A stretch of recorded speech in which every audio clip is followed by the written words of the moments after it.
Hi, everyone. We're so glad you're along for this edition of Our Kids Play Hockey. I'm Christy Casciano, along with my line mates, Lee Elias and Mike Finelli.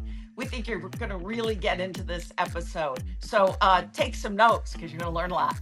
Hey everybody, this episode of Our Kids Play Hockey is brought to you by our title sponsor, NHL Sense Arena. Look, we all want our kids to succeed in hockey, but let's face it, finding training that's both effective and enjoyable can be a real challenge, and not to mention expensive and a total drain on time, especially if you have to drive to the rink, pay a private instructor. There's so many reasons that money gets spent on this game. But that's where NHL Sense Arena steps in. It's a virtual reality training game that brings the rink into your home that takes off-ice training to a new reality. It's designed to improve hockey sense and IQ, something that's lacking majorly in the game today for both players and goalies. And you get unlimited access to over 100 drills and training plans from top coaches and players that can be played anytime, anywhere, with drills approved by USA Hockey player and goalie development directors. Look, improving mental hockey skills at home has really never been more fun, and any hockey player that uses this is going to have a blast, all right? I've used this before on my own, and it feels like you're so immersed in an arena, you sometimes forget you have a headset on. And again, it's not being on the ice, but it allows you to work on some of these skill sets like scanning, as I said before, hockey IQ, looking around the rink, making the right plays, that getting those repetitions in now as a hockey player are super important for your development. So NHL Sense Arena is giving all the listeners an exclusive offer for $50 off an annual plan when you use our code HOCKEYNEVERSTOPS at checkout. Again, that's Hockey Never Stops. All you got to do is go to hockey.sensearena.com. Again, that's hockey.sensearena.com. Use the code HOCKEYNEVERSTOPS, and you'll save $50 on your annual plan of NHL Sense Arena. Make sure to check that out and enjoy this episode of Our Kids Play Hockey. Hello, hockey friends and families around the world, and welcome to another edition of Our Kids Play Hockey, powered by NHL Sense Arena. I'm Lee Elias with Mike Benelli and Christy Casciano Burns, and we are privileged to welcome with us today the Director of Youth Hockey Development with the Washington Capitals, a team some of you may have heard from, Peter Robinson. With the Capitals, Peter's role is to grow the game of hockey by providing access to the sport throughout the D.C., Maryland, and Virginia area. We will refer to that as the DMV for those of you outside the East Coast today, through on and off ice programming for all skill levels. And Peter's no stranger to the Capitals. Prior to his role with youth hockey development, he oversaw community relations for the Capitals and is currently in, get this, his 17th season with the organization. That's like a full pro career. We got lots to talk about today. Peter, welcome to Our Kids Play Hockey. Thank you for having me. I'm excited to be here. Hey, we're excited to have you. You know, Pete, I got to start with this. 17 years with an NHL club is no joke. Tell us about how you initially got involved with the Caps and why you've made this a continued commitment. Yeah, I mean, it's 17 years is kind of amazing that it's gone by that quick. It is a dream. I grew up in Maryland. I was a Capitals fan. I played youth hockey growing up for Montgomery Youth Hockey Association and Chevy Chase, and then played for my high school, Sherwood High School. So I played all the way up until high school competitive hockey. And it's just always been a part of my life. My dad is from Windsor, Ontario. So it's just, part of the tradition. As soon as you turn 2 years old and you can start walking, the skates are on and you're at the rink. So it's always been a part of my life. It's brought me so many different places and so many opportunities. So my degree was in psychology, marketing, and then my master's was in sports marketing. So my ultimate goal was always to work in professional sports, with that dream being working for the Washington Capitals one day, which I was lucky enough to accomplish in 2007. I started as a coordinator of amateur hockey and fan development, did that for 7 years, and then moved in the community relations role that you mentioned earlier. So that in that role, I oversaw like our player appearances, our signing sessions, hospital visits, granting wishes, engaging with the community, Hockey Fights Cancer, some of those league platforms. But I always continued engaging and growing the off-ice form of the game. Right. And then in 2019, the Washington Capitals, as an organization, decided to invest in youth hockey and the development of the sport, and we created the Youth Hockey Development Department. So it's myself, Jessie Thompson is our senior manager of youth hockey development. She oversees everything on ice. And then Andrew Nash is our manager of youth hockey development. He oversees everything off ice. So there's 3 of us in the department now. Obviously, it came about because you saw a need. What did you see, and why did you decide this is something that we gotta start pushing? Yeah, What was it's it that it's created it? interesting. When I started in '07, you're looking at the early part of Alex Ovechkin's Yeah, career, 1 and a year in lot at of that point. interest, Yeah. right? A lot of interest in the sport itself. When I was growing up, like at my school, for example, I was one of 3 or 4 kids that played hockey. And when you told somebody you played hockey, instantly they'd be like, "What are you, like Canadian or something? Like, why are you playing?" Well, Yes, we get that all the time here too. and so it was always this more of a niche sport. It wasn't very one of the mainstream sports, and that started to change with Alex coming in and the popularity. You saw that, just if you look at the graph, you saw that giant leap in registrations and participation in terms of the sport of hockey. So we saw a little bit of that in this market in '98 when the Caps went to the finals, but really when Alex came on, it really started to grow, and we started to do stuff in the community. And oftentimes it was, does anybody know the Capitals? A few kids would raise their hands, or are you aware of who Alex Ovechkin is? A few kids would raise their hands, but the football team, they always knew the backup quarterback was. Started, they knew all the players on the football team, the basketball Yeah. team, other sports, the baseball team. So it was really trying to take advantage of the excitement around Alex and the turnaround of the franchise, and really paying attention to trying to create fans and grow just the awareness of the brand. That's kind of what the original focus of our movie. You know what's funny is that I used to spend my summers in Silver Spring, Maryland, believe it or not. Pete, my grandmother lived there, and it was funny because once you kind of pass through Delaware at that time in the '90s. Now I was a hockey guy. I gotta shout some names out here, but like I remember Peter Bondra, Joey Juneau, Adam Oates, obviously Dale Hunter, but you're right. I remember thinking those are huge names, and then Ovechkin showed up. It was like another stratosphere of player. And Alex Ovechkin, who I'm already saying is the greatest goal scorer of all time, even though he's still right below the record. It's actually interesting to hear you talk about his effect on the game and the reverberations of what a player like that can do to change it. Because again, there was no denying him when he came in the league. I'm going to ask you in a minute because I know you guys have just surpassed 1 million students in your hockey school program. But since we're talking about Ovechkin, I think there's a lot about Alex that a lot of people don't know. I was researching, I saw that he's funding something called the Alex Ovechkin Legacy Ball Hockey Rink in the region to kind of help grow the game. And like you just said it, you started right after his arrival. He was drafted, I believe, in '04, but he couldn't play till 06, 07-ish because of the lockout. 05, 06, yeah. Yeah, right. I apologize. You're right. 05, 06 was his first season. Um, Ironically enough, the Carolina Hurricanes ended up winning the cup that year, so that's even more for the kind of southern effect, right? But you witnessed firsthand that Ovechkin effect, and your team before the episode actually provided us some great stats that, to your point, the area has seen overall participation grow 70% since the 05-06 season, and then this is a cool one: girls' participation has grown 140% in that time frame. Um, you know, Outside the DMV, we see him as this mega superstar that he is. But tell us about him locally, right? Because again, in our respective NHL cities, we kind of know our athletes, right? Tell me about the Ovechkin locally that maybe we don't see nationally.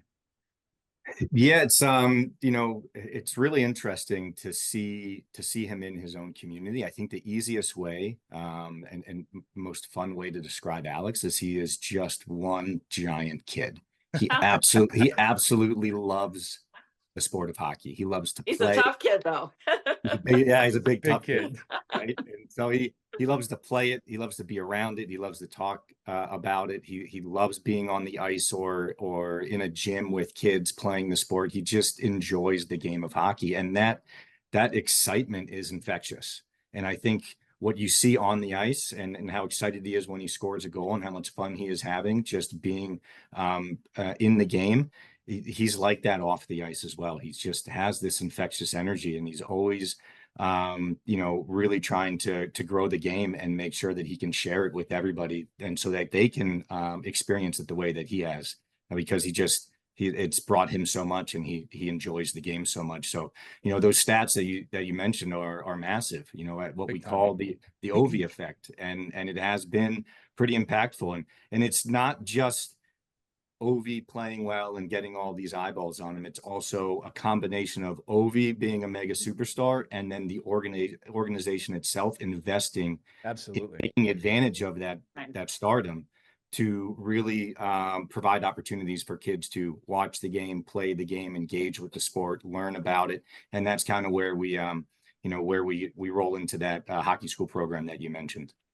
Yeah, Pete, I work a lot with the, a lot of the programs up here with the Rangers and the Devils and the Islanders and a little bit of Pittsburgh and all these IGF funded NHL, grant programs. But you see what you've done and the success you've had because of guys like Alex Ovechkin. Like I see him all over Asha's site, doing all kinds of work with Jen and we've had Jen on the show actually, and she talks about the Washington Capitals and Alex Ovechkin. But can you just tell us a little bit about your players and how they've embraced this opportunity to work with you? Because it's not always easy, right? These are mega superstars. But we see it from the hockey side, and I see it already, with all the guys I work with, like how willing they are and how they bring great energy. Like you would never know, they're being, it's almost like they're completely volunteering to be there and give their time. And they're probably some of the busiest people in professional sports. But can you just talk a little bit about the player, and not just Alex Ovechkin, but I'm sure you have a lot of your different players help you in doing these outreach programs. So just talk about kind of the difference between you've seen like these hockey guys, like what they really do and what kind of energy they bring to these. Yeah, no, Mike, it's a really good point. The hockey players in general in the NHL are kind of known to be these community focused guys, and our players are no different. They have always been willing to help out and do appearances for us when it comes to the youth hockey side of things and helping grow the game. And of course, that's how they learned. That's how they got exposed to it as well. So there's so many players, even going all the way back to when guys like Jay Beagle and Carl Alsner were getting called up from Hershey, or Matthew Perot, they were getting called up from Hershey, and they were even only in town for a couple of weeks playing in a few games, and then they get sent back down. They would immediately, what do we got? Where are we going? Who are we playing hockey with today? Like, they were always looking for those opportunities to go engage with the community while they were here. And then when they became full-time rostered players, that continued. They were always looking for opportunities to be able to grow the sport. So they loved going to the school appearances, for example, because like PE was my favorite, subject. I loved playing street hockey in PE, and now I get to come here and just I have 300 screaming kids in the gym going nuts for me to be here, and I get to play street hockey and teach a kid how to hold a stick and like pass and shoot. They absolutely love it, and our players have been phenomenal. And I think it really is from the top down. That's always been from our management on the hockey ops side, and our coaching staff that we've had through the years have always been really supportive of our community efforts. So the players themselves do that as well. And you mentioned American Special Hockey Association, for example. That's a partnership that Alex has had since 2014, and just celebrated 10 years involved with that organization, and the impact that he has made. It's not just about the funds maybe that he's raised or the funds that he's donated. It's the awareness.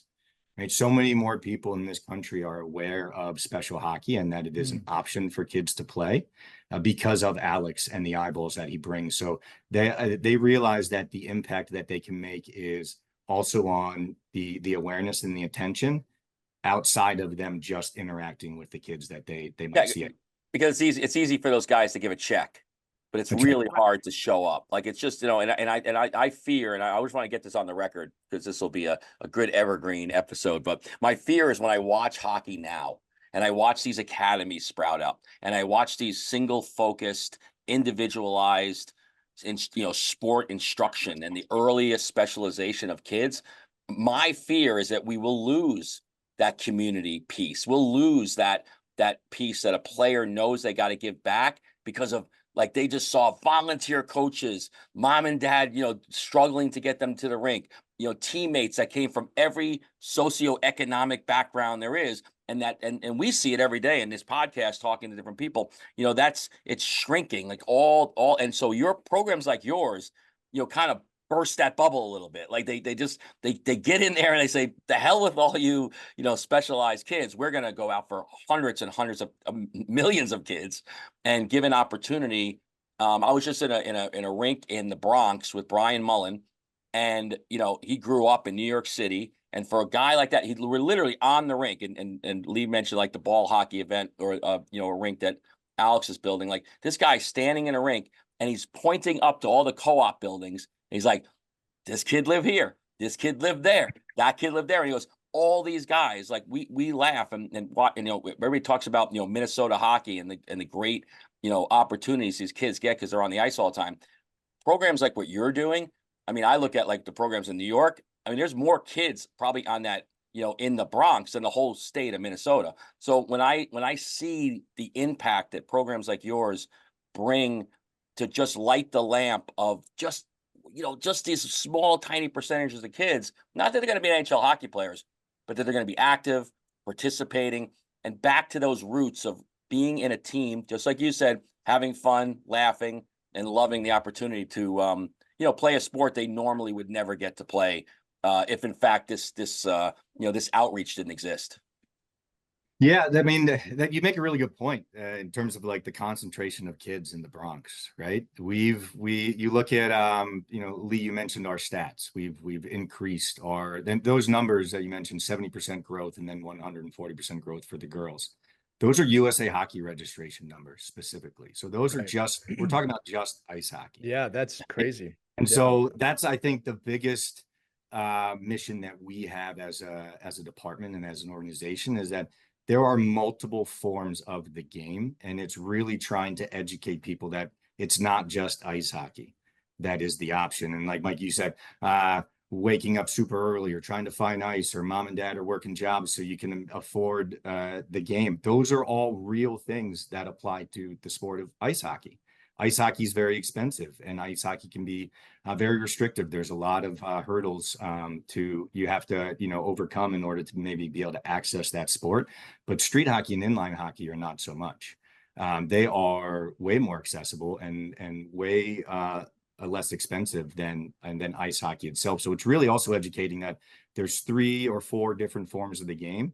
I mean, if you count esports as well, we consider a kid that plays esports a hockey player. And realistically, there's some kids that play, you know, NHL on PlayStation, for example, that maybe have never played hockey in real life, but probably know more about the game than kids who play hockey every day because they're changing lines, they're changing, you know, power play setups, they're doing the coaching there. So they know how to follow the game. They can be fans. And so it's really about accessing those different forms. Right. And I guess let's go a little farther into that for people who are listening, organizations are listening. They don't have the OV factor, and maybe not a lot of money behind them. What advice would you give to help grow the game? And as Mike said, a lot of these programs are contracting, they're shrinking, they're disappearing. So how do we put the juice back into it? Yeah, that's a really good question. I do believe that it is different forms of the game. I really do believe that, like you talked about, we talked about those USA Hockey stats a minute ago. That's about 12,500 youth that are playing currently in the DMV. If you count all of Maryland, DC, and Virginia, you have around 22,000 total USA Hockey registrations, and we're at capacity. We have around 40 facilities, around 50 sheets of ice in our market. And if we go into a school, for example, and we have 300 kids in a gym and we put on a presentation about hockey and we magically convince all 300 that they want to play hockey, we probably don't have room for them on the ice. There's just not enough ice for them to be able to join a team and participate. So really the ultimate growth of the sport, and as you want to make it bigger and also diversify it, it really has to be off ice. There has to be other forms of the game, and you can try and create a pathway to participation on ice if that's our ultimate goal, to grow ice hockey. But we are okay if they just stop at street hockey or inline hockey and they never move on to play that ice hockey, because they're still involved in the game. They're still engaging with our brand and the sport, and they are able to watch it and follow along a little bit better. I don't want to gloss over what he just said. You said there's 50 rinks in Maryland, Washington, and Virginia. Yeah, there's about 50 sheets of ice in that facility. I just want to I want to stress quickly to everybody listening. I want you to just think about Maryland and Virginia. Now, obviously DC is in there. Like, that's a lot of land, and that's not a lot of rinks, especially when you look at, like, I'm in Philadelphia, where Pennsylvania has a tremendous amount of rinks.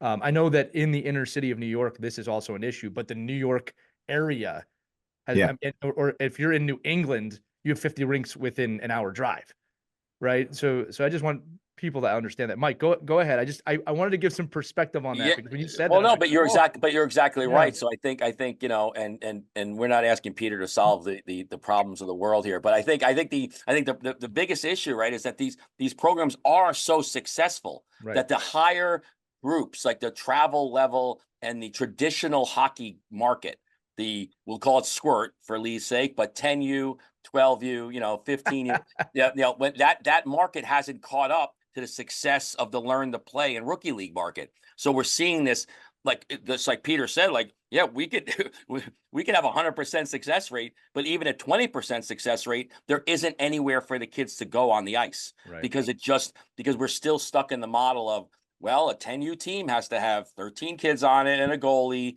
and they play full ice. So all of a sudden now that eliminates, like for like Peter's group, like his like Peter, like a typical learn to play has like 60, 70 kids on the ice. And yeah, our so for example, our learn to play has been going on in our market since 2016.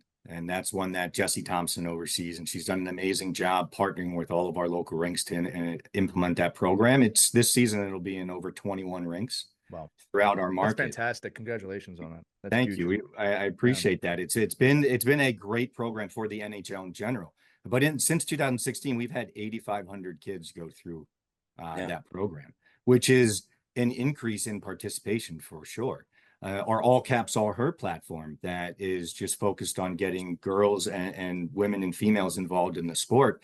The programs that we have run over the last 2 years, if you look at the registration numbers, those programs alone account for 13% of the new female USA Hockey registrations in our market. That's awesome. So those programs have an impact and they do grow, but you also have to have the facilities to grow with them. And that's why, Mike, you mentioned the Industry Growth Fund. That's why when we initially had the opportunity to apply for grants going back to the 2013-2014 season, we wanted to focus all of our efforts on off-ice programming.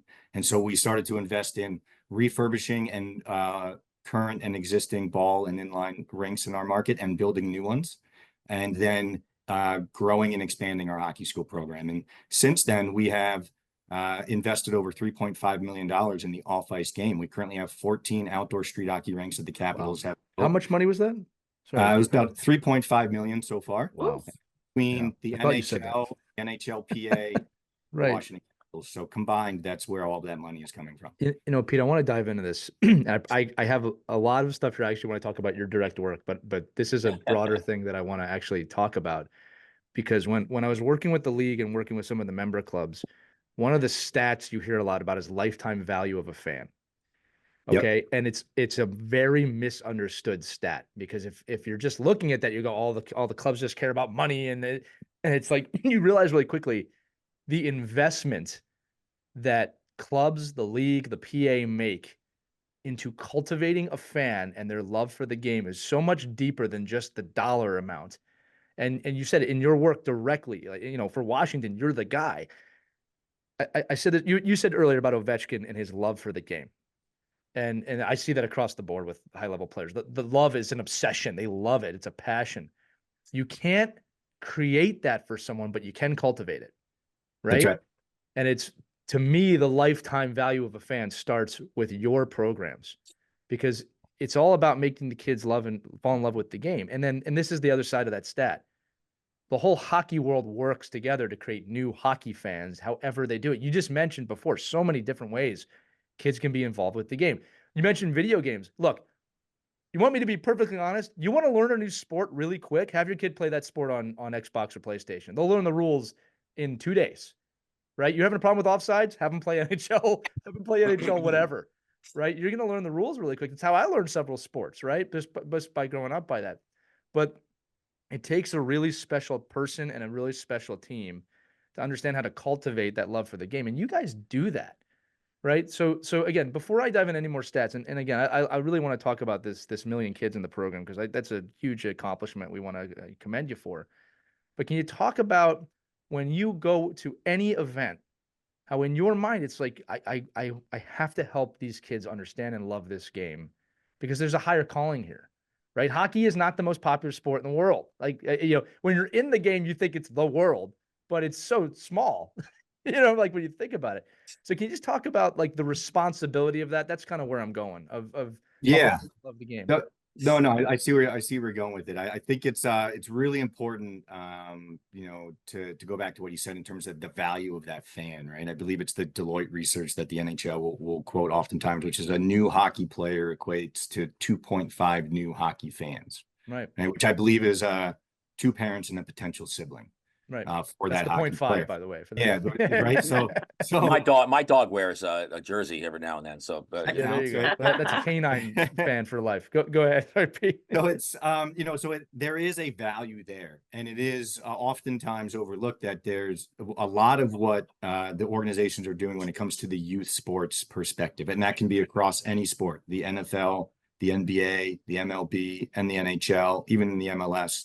It is a long-term investment. The ROI on what we are doing is realistically 10 to 15 years from now. Right. And you had mentioned earlier when we started that I had been here for 17 seasons. I'm fortunate enough to have been here long enough where kids that did mites on ice my first or second season here are now graduated college and they are season ticket holders at the Capitals. And I run into them at the games and they That's come up and they say amazing. hi to me. And That's so amazing. that's the long-term payoff there, right? And there is a short-term ROI in terms of maybe revenue from registration fees, which really don't bring in. Usually the registration fees pay for the program itself, and that's the ultimate goal. Right. But you can create revenue through sponsorship. You can create revenue through media value and promotion of those programs. So there is an opportunity for immediate ROI, but realistically, we're looking at the success in the future of this organization. Right. And we're looking 10 to 15 years from now. So a kid that's 8 years old getting involved in the game, in 10 years, they'll be 18 and maybe be able to make their own financial decisions. In 15 years, they're in their early 20s, they're graduating college, they're going to get a job, they're going to have their own disposable income. How are they going to spend it? Where are they going to be spending their time on the screen? Are those eyeballs going to be paying attention to hockey, or are they going to be paying attention to something else? And I think that's a big focus of ours, is that we have to remember that this is a bigger picture, and it's more than it's not just about us and what we're trying to accomplish here and get accolades and win awards or get kudos for the programs that we run. It really is about the future of the sport and the future of the team itself. And all three of us that are in the youth hockey development department are from this area. This is my community. This is where I grew up. My son is 7 years old. He's going to play hockey. Jesse played high school hockey in this area. Andrew Nash played college hockey at George Mason. So collectively, the three of us have been with the Washington Capitals for over 30 years. And so we really do care about the community and the brand itself and the success of the organization. So try and think about what is the immediate impact a program can have, but what is the long-term impact that that program can have on the community and the access to the sport. And that's really the ultimate focus when we're building something. Yeah, what I love too is the byproduct of the Learn to Play platform across the NHL. And you talk about these million kids and thousands of new faces in the sport. One of the byproducts is these people go back out to their community and make hockey sound pretty sane. Like, they go back out and say, oh, no, we practice at 9 a.m. and I don't know, we got all these uniforms and the kids are on teams and I didn't have to go. We have a saying up here: no bridges, no tunnels, no tolls. And, and it just, you're in a rink and you feel like you're on a team. And they leave because they feel it's normalized. Like it almost because you talk about the ball hockey initiatives and putting all those millions of dollars into refurbishing outdoor space and rinks. If we did that with every community, like every community I'm in, anywhere has a basketball net. Everyone. Right. And everyone has a soccer field. And if everyone had a hockey rink, and it doesn't need to be an ice hockey rink, but if everybody had a surface that you would see kids with sticks and balls and roller blades and obviously protected with their hockey wraparounds, that they would be in a situation where they're playing hockey. And like you said, we say it all the time, like hockey is hockey. I love, that whole marketing piece is just true. Like when I leave an event like downtown Yonkers or inner city programming, those kids leave with saying, "Hey, Mom, I just played hockey today." They didn't have to mention ice, and Mom's like, "You don't play hockey. You're not allowed to play hockey. That's crazy."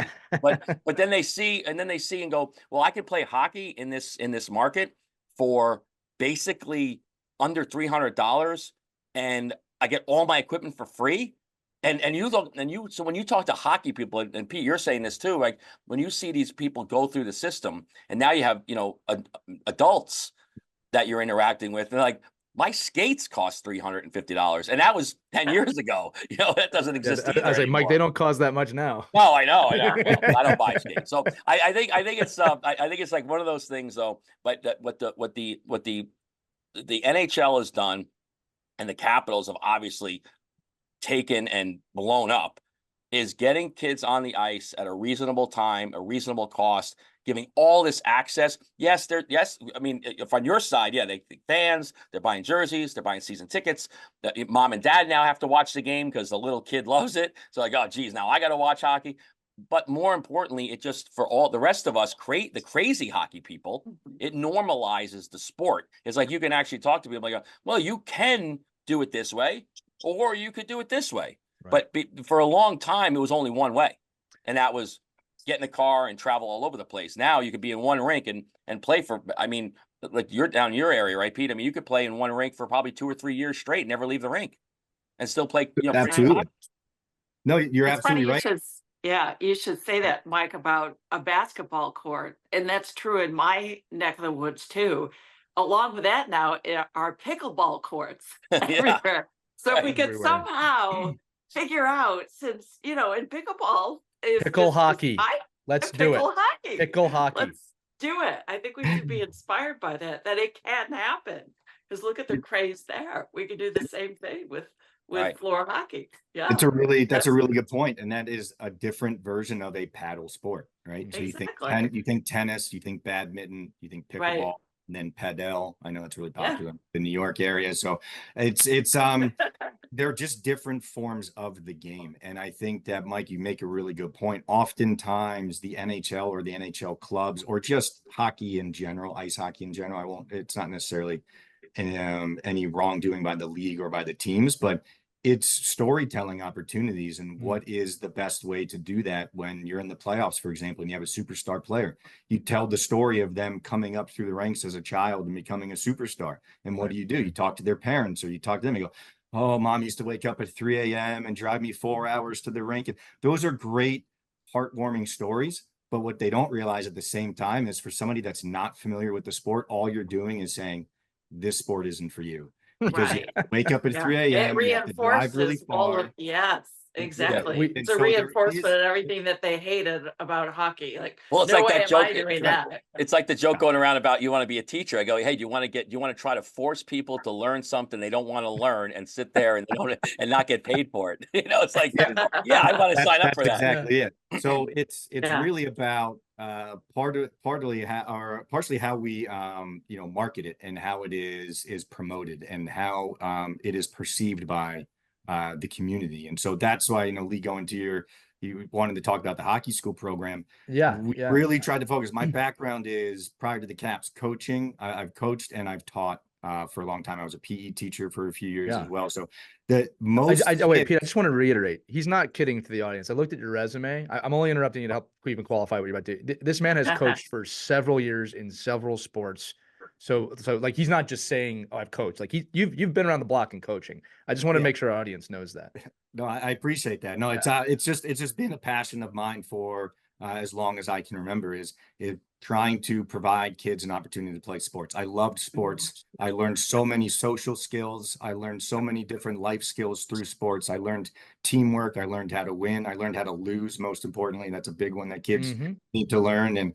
And just the competition. And if you work hard at something, you can get better, and then you get rewarded for it. Like, that's really fun. Same thing. If you study really hard and you practice your math and you ace your math test, it's the same type of reward system. We're just doing it through physical activity. And the philosophy was, instead of trying to take this old school way of thinking in terms of, let's bring the kids to the sport, right? We're always thinking about, how do we bring kids to the rink to expose them to the sport?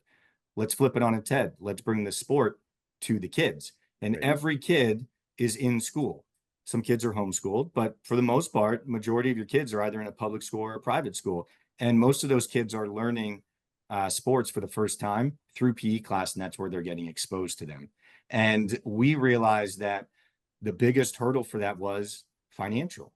For the, like, if you go off our current stats, it costs us about $350 per school to provide them a full set of street hockey equipment so that they can implement street hockey in their PE curriculum. But if I'm a PE teacher and I have a limited budget, that $350 can probably buy enough basketballs, footballs, soccer balls, and baseballs for the entire season or Right. school year for the entire school. And if I'm not familiar with the sport and I don't really know how to teach it, why would I take that big part of my budget and invest in something that I'm not sure the kids are going to enjoy or want to engage with? So we decided to, let's take the sport to the kids and go to the schools. And so starting off when we in 07, when we first implemented the program, we were only going to about 16 to 20 schools and introducing it. And for the most part, it was more of a media event, because we would have Mike Green and Alex Ovechkin, we would have Jay Beagle and Matthew Perreault, we would have John Carlson and Carl Alsner. We'd have these players come with us. The coaches would come with us. I mean, I've probably gone into at least 50 schools with Dean Evison and taught PE classes when he was one of our assistant coaches here. You know, so it was great to have the support of the players and the support of the coaching staff. But then when we left, if the teacher doesn't have those skills to play hockey or to teach hockey, how are they going to utilize that equipment? So I would always follow up with them and say, you know, give us a shout, give us a call. We'll come back. We'll help you implement the program. And they always called. Right. And we started to learn that, okay, it's not just the financial component of donating the equipment. It's also the education component of educating the teachers and teaching them how to play and then giving them the tools. And so what we found was once you gave all of that to them, there was still the hurdle of, hey, this is really great and my kids are really pumped to play hockey, but I need to write a lesson plan, or I need to make sure that whatever I'm teaching meets the educational standards for my school or for my county. And so that's where we really started to work on building our own curriculum. So we wrote our own curriculum in partnership with Shape America, that kind of oversees the curriculums for the governing body for curriculums for PE in the US. And we created this custom 80+ page curriculum that Andrew Nash wrote. And it meets every single educational standard in every single school and county in our market. So now when we go and go, here's the equipment, here's the training, and we're going to teach you how to play and teach the sport for the teachers. And also here's the curriculum that's already approved by your county. You've just removed all excuses and barriers. And now the teacher's just pumped to be able to implement a new sport into their school. You know, I'll tell you this too. My son in this area is he's playing floor hockey. He plays ice hockey. He plays multiple positions, but he was so excited about floor hockey at the school, and they've invited us to come watch. And it's funny because I don't know more than 2 of the kids in this floor hockey program because none of them play ice hockey, and I think that that's amazing. The other cool thing about it, Pete, with my son, and I'm there's kind of a little bit of a brag, but you know, I'm watching him help the other kids, which is like a total win for me as a dad at watching him. He is sharing the game. He's only been playing it a few years. I do want to mention this again with the hockey school program that you're talking about across the DMV. It was announced in January. Tell me if I'm wrong, but you just surpassed 1 million students involved with that program. We did. So as Mike was mentioning earlier with the Industry Growth Fund, in 2014, we started receiving grants and funding through the league and the PA to be able to invest in our hockey school program. We completely flipped it on its head. Yeah. Prior to that, we would have schools reach out to us and say, we would like you to come and do the assembly and introduce hockey to our school. Once we had the funding, we were able to go to the county level and say, we would like to implement this across the board in every elementary and middle school in your county. We have the funding to be able to purchase all of the equipment. We have the staff to be able to train your teachers, and we have the curriculum that's already approved by Shape. And it really changed the buy-in. So all these counties and all these school systems are like, 100%, we are in, tell us what we can do. And it just kind of took off from there. So for example, the first partnership that we made was with the city of DC, and instantly 111 public schools in the city of DC, that's every single public elementary, middle, and high school in the city of DC, had our street hockey equipment, had Wow. a curriculum, and we were reaching over 48,000 students. Wow. In terms of introducing them to the sport of hockey. And that has just since grown. And yeah, with our partnership with Prince George's County that we announced on January 4th, we are officially in over 1,600 schools and engaging with over 1 million students on an annual basis. That's not collectively. Right. Every school year, we have 1 million students Wow. picking up Washington Capitals branded street hockey stick. Yeah, I didn't know that. That's Yeah. amazing. Wow. Yeah, I appreciate you And saying we're on that. the blacktop. Yeah. Yeah, that is an amazing stat, and it just goes to show that, you know, people in your position again and your team, you know, what you do for the game. I think sometimes, especially in youth hockey, we don't celebrate that enough. You know, you had spoken earlier about the long-term game plan when we were talking about fans, right? And this is a 10-year investment and or more. And or I should say the ROI comes in 10 years, right? And I think coaching, at least for me, and Mike, you can speak to it yourself, and Christy, you as a parent, when my mind was able to start thinking that way, because, you know, as a younger coach, I was like, right now, got to win, got to do, you know, and then you get older, and I get older, and it's much more like, wow, I really want this kid to love the game when he's 18, and whether he plays beyond 18, he can continue to love the game, and maybe that the work ethic and the life lessons and everything he's or she has learned over this time period will spawn them to do something that they love to the best of their ability. You know, Pete, you brought it up earlier. I want to commend you for this too. We talk a lot about, you know, making it to the league. We always get people asking that. You did that. It might not have been as a player for the Capitals, but here's a guy for our listening audience, loves the game, grows up. You are now really supporting your community, right? I mean, we're talking about the hockey. This goes well beyond hockey, what you're doing for these kids. We're not going to get into the stats of kids who do after school programs and how that just helps the community and is a large, helps these kids. But here's someone, you got 17 years with the organization. You are living that dream. You're working for your childhood team. You're making a massive impact. You've had now a longer career than almost all NHL players. You know, I just think we got to commend that, and also let the audience understand that there are so many pathways into this game beyond the playing.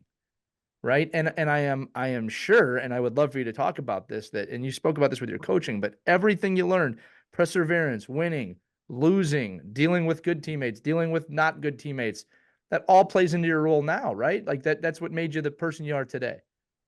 100%. It really is a big component of it in terms of introducing the sport to these students, but also then introducing them to the opportunities in that sport. It is not, we're going to go in and we're going to give a fifth grader a stick and they're going to pick it up, they're going to fall in love with it, and they're the next #1 draft pick. That's not, like we talked about, not necessarily the ultimate goal. If we start getting NHL draft picks from our market, we're ecstatic. That's phenomenal, but that's not our focus, and that's not the ultimate goal.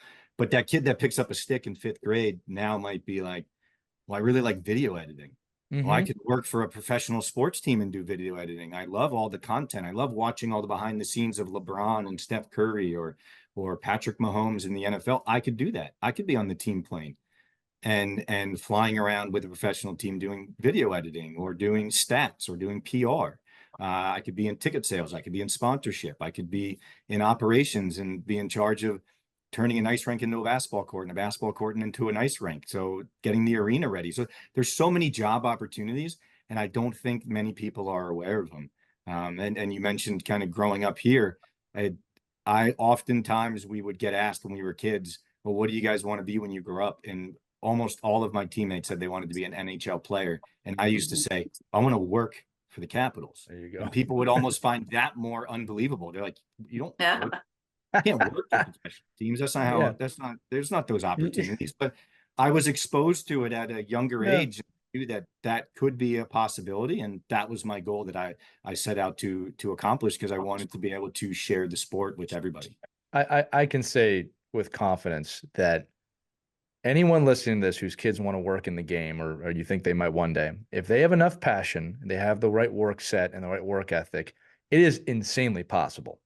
It's hard to get in. You got to pay your dues like anybody else, in the sense of, like, you might have to do a job a little bit you don't want to do. That's part of the journey, right? We get that on the ice all the time. Mike and I talk about roles all the time on the ice, right? But it is very possible, if you have the determination and the drive to get into an organization in hockey. I believe that. I think it's hilarious that you said, people said, well, no, I mean, you can't work for the Caps, you know, and it's like, yeah, wait, we're all trying to make the NHL here, but you said that was the funny one. But no, thank you for sharing that, Pete, because I don't think we talk about that enough. There's just the love of the game. As I said, you can't create it, but you can cultivate it. And your ability to cultivate that love into something can really impact someone's life so far beyond playing. Right. Yeah. Again, you can't play forever either. You know, anybody over 40 knows what I'm talking about, right? You just can't do it. So, Well, I think it's great. It's interesting that you're also talking about just the exposure of the game and the growth of the game. Right. I know that Christy and Mike both touched on this earlier, and that is really, we've noticed that we're kind of getting capped here in terms of growing the game on the ice. And so if you take that No 1 pun million, intended. I have to say it. Sorry. It was right there. it's totally on purpose, right? Yeah, That's right, the word from. Let's take those million students, right? Less than 3% of those kids decide to play ice hockey, and we've more than doubled the current USA Hockey registrations in all of Maryland, DC, and Virginia combined. Wow. And that's a massive amount of increase in terms of the participation on the ice, and you're going to need more ice. So where are those kids going to play? And you mentioned the after school programs. We do Try Hockey for Free programs, right? If a kid comes and signs up for a Try Hockey for Free program for street hockey, we can get them to the rink, have an hour clinic, and then leave with a Capitals branded street hockey stick and a ball and a puck to take home with them. And it costs our organization less than $20 to get that kid involved in the sport.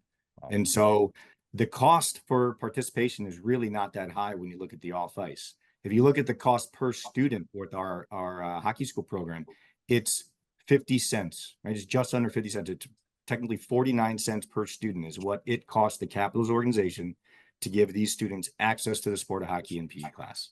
And so when we hear people say, hockey's not accessible, hockey's too expensive, hockey's not diverse, or it's not inclusive, there are some truths to that, but mostly it's relating to ice hockey. And so when you talk about the off-ice game, out of those million students, about 48% of them, according to the demographics of the school system, 48% of them identify as female, and 67% of those students are diverse. So they identify as a race or ethnicity other than white. And so that is a massive increase in participation and diversity of the game. And all of those students are all over the spectrum when it comes to economic diversity, and let alone maybe their ethnic background or their ethnic diversity as well. So it really is exposing the game and providing an opportunity for it to grow, and letting these kids know that it is an option for me. I just have to choose which form of the game I might want to play. Right. What are you hearing from the families who just suddenly discovered this option and now they're hooked? Most of them, first of all, they say they love it, right? And they can't wait to participate again. But a lot of the time it's, I didn't even know this was an option. I didn't even know that I could play street hockey. I didn't even know that that was a thing. A quick story about, for the rinks that we were building, the street hockey rinks. When we knew we were going to be getting this funding, we had to start researching where all of these outdoor rinks that already exist in our market, where they are and what shape they're in and what investment might be needed to improve them. And at the time, I had an intern that grew up outside of Baltimore, loves hockey, loves the Caps, and played street hockey with his brothers and his friends all the time.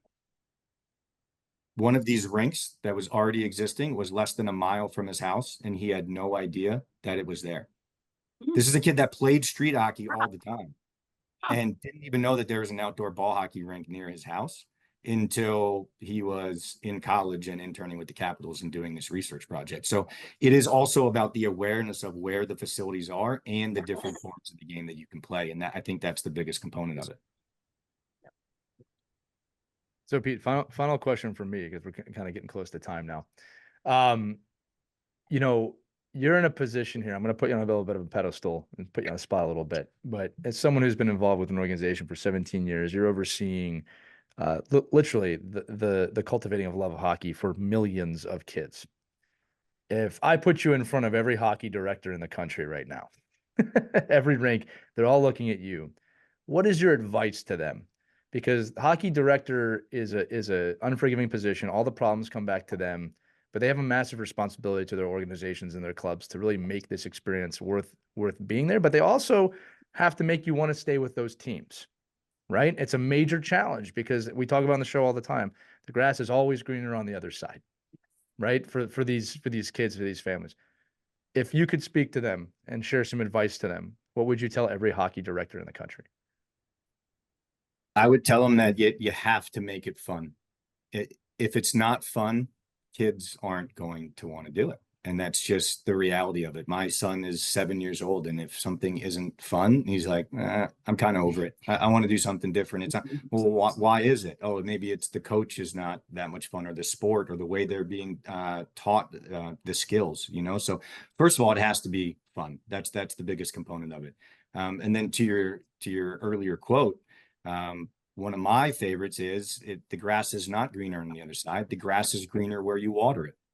Right. And so water the grass in your rink, or water the grass in your community, and provide those fun opportunities for these kids to engage in the sport. And it's not just the kids, it's also the parents.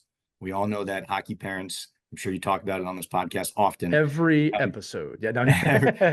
How intense hockey parents can get, right? I was fortunate enough to get humbled very early on with playing youth hockey in this market, and then going up in the summers with my dad, spending time in Canada with his family, and going to camps and playing in leagues up there. And I very quickly learned I am nowhere close to the greatest hockey player of all time. I mean, I have kids at this camp in Canada telling me that the kid that's skating circles around me is the worst player on their team. Right. Obviously, you know, so it was really just about being around my teammates and having some fun. And that was something that my parents were always pushed. And it was just about enjoying the game. And if it's not going to be fun and you're going to get super upset at it, or it's not going to be enjoyable, maybe it's not worth doing. So I think the biggest component for hockey directors is to make sure that it's fun, but you also have to make it inclusive, and you have to make it a safe place for kids to want to play and for families to want to be a part of it. And that's a big component as well. Is you often hear that this phrase of like, hockey's not for everyone, or hockey is not inclusive, it's not a safe space, but it can be, and it really does come from the top. And so I think that the hockey directors driving that forward and making sure that it is in a safe, inclusive space where everybody can have fun and everybody can participate, I think is really a big component of it. You know, it may seem like obvious advice to those of you listening, but it is always something that needs to be reminded on a day in and day out basis. And again, Pete, that's not me saying that's not a great answer. It's a fantastic answer. It's just one we need to continue to say over and over again, because I think we can lose sight of that really easy, especially when parents are saying, well, this team doesn't win, or you're not going to nationals. And it's like, but it's not exactly the only reason we're here. You know what I mean? So fantastic stuff. Christy, Mike, any other questions before I close this out? I just what you're doing is great, and what you just said, Lee, is so important. It's not all about going to nationals, because now that my kids are in their 20s, I can see the hockey skills translating into their everyday lives so easily. My daughter, just a couple of weeks ago, her boss came up to her. She went in early, she worked through her lunch, she stayed late, and she did that all week long. At the end of the week, he said, did you play on a sports team? Because you got one heck of a work ethic. Said, yeah, I played hockey. He goes, that explains it. Because he knew, and he happened to be connected to, the local hockey teams. He knows the kind of investment that a hockey player has to put in, and the sacrifice. And it really, and my son, same thing. But it's amazing. You can see all that work, all that energy, all that time, all that money, all the fun that they had over the years is now translating into their young lives. And it's pretty exciting. It's germinated into the flower that they are today. It's a really good point. Yeah. So yeah, it is worth it. Moms and dads out there, it's worth it. Yeah. It's one of the first things that we look for, or me personally, that I look for when somebody is applying for one of our positions, whether it be part-time, full-time, or even just working with different people around the organization. You can immediately tell somebody that played a team sport in terms of the willingness to work with everyone, and the teamwork that they have, and the way that they can maneuver around different personalities and handle different tasks that are sent their way. It's 100% noticeable. Someone that played team sports and someone that did not. And a funny end to that story. So the boss made an announcement, hey, everybody, I'm going to let everybody have the afternoon off so we can all go out and party. If you have any work left, bring it to Sophia Burns. She'll stay here till it's done. I'm sure she'd love that. Yeah. Mike, anything before we go? No, just if you see guys like Peter and his staff, go hug them and say, you forget how much work these guys do. I mean, I've been fortunate to be on the inside of a lot of these events, and it's every morning, and outdoor ball hockey events. Even in Maryland on a Wednesday morning are probably not the great. It's not 80 degrees and sunny. But again, it's just the amount of schools and the amount of programs that go into this, and what I love about Peter, what you do and your staff, like when you watch the events, they're always high energy, professional events. Like you wouldn't know, all the participants like, oh my God, this is like unbelievable. They're doing this for us. Yeah, well, we're doing this for 1 million kids. So to really go out and make those million kids feel special and feel like, that impact was the same for the first kid as it was for the last kid in the last day of the season. It's tough. It's hard work. And I know from my side, it doesn't go unappreciated, but it's really great to see, the NHL program step up, use these, the resources you have in a positive way. And hopefully it benefits all of us that love the sport of hockey, because the more kids that are, sitting around Stop and Shop that, look down the aisle and they're wearing hockey jackets and they're hockey fans and hockey players, I don't know. I find it more interesting to talk to them. So it's all good. I love it. Right. I really appreciate that. Teams, right. AHL teams too need to step up too. It's not just NHL, but AHL teams can also do that in local communities as well. Yeah, absolutely. The AHL, the ECHL, all the developmental leagues, that they have the staff and they're starting to invest in growing the game and providing that access. And Mike, you mentioned it, and I really appreciate those kind words, but there's youth hockey development staff at each one of these NHL clubs, and they do amazing work. And they have, successful programs that are each club has a program at the very least that's probably the standard in the league or the best in the league. Right. And we look at our hockey school program as one of those. We share all of our ideas with each other. We consider it an opportunity where rising tide raises all ships type situation. And so if Dallas or Nashville or Arizona is growing the game and creating more hockey fans, that's only going to benefit the Capitals in the long run as well. And so we really do work together to provide opportunities to be able to support each one of these clubs and make sure that the programming in their community is being supported as well. Fantastic. Well, Pete, as I close this out, I'm just going to say on behalf of our group, but also our audience, we don't always get the opportunity to do this, but just want to thank you, your team. And like you said, you could probably put this out to the entire NHL. You're affecting millions of lives, right? Mm-hmm. And that is a real calling to be able to affect millions of lives, not just to love the game of hockey, but to give them the life skills to be better citizens and more productive citizens, which is something we probably desperately need right now. And you are a community leader. Might not be your title, but it's true. And everybody who works with you and in your team is doing that. So I just want to thank you for that as a parent and as a citizen and as a hockey fan. I think all three of those levels it works. Well, I really appreciate that. And thank you for the kind words. It was a pleasure to be on today, and I really enjoyed the conversation. So thank you very much for the opportunity. No, thank you. And for everyone listening, remember, Pete Robinson works for the Capitals. The Capitals are a team and our sponsor, NHL Sense Arena, that you can play as if you dive in there. I'll remind everybody, you get $50 off an annual subscription. Head over to hockey.sensearena.com right now. Use our code HOCKEYNEVERSTOPS to use that. Another great way, joking aside, Pete, to experience the game in a new reality, right? But for Pete Robinson, Christy Casciano Burns, and Mike Benelli, I'm Lee Elias. This has been another edition of Our Kids Play Hockey. We'll see you on the next one, everybody. Skate on and have a great time out there.